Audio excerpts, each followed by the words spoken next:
paano mag-reload ng GOMO using GCash. Hanapin lang po natin ang GOMO application.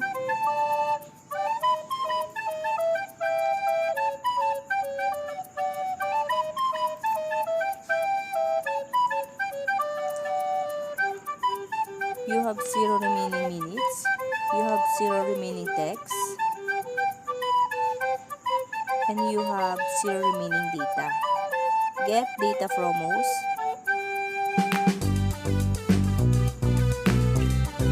Click lang po natin yung data offers.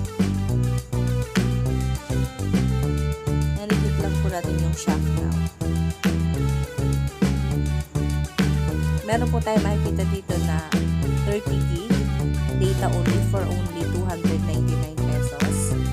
At meron din po dito na 25 gig 100 minutes plus 500 text for only 499 pesos.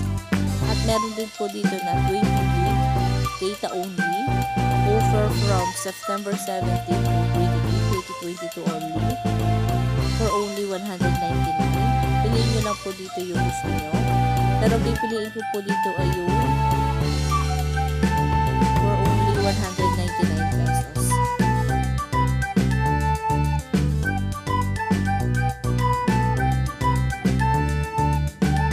Click na po natin. How do you want to pay? Meron po dito tayo makikita na GCash or credit or debit card. Pero ang pipiliin po natin ay si GCash. And slide to pay 199.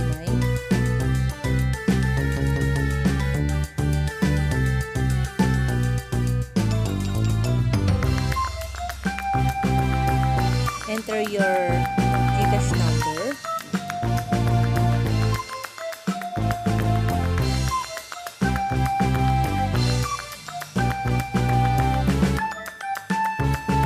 Enter the 6-digit authentication code. Set your registered mobile number.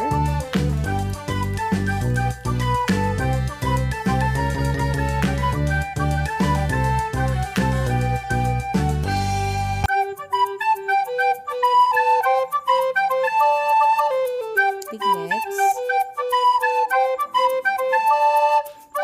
Enter your 4-digit MPIN. Enter next.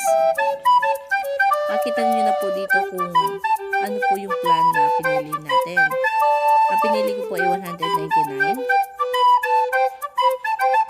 Pay na po tayo. Click proceed.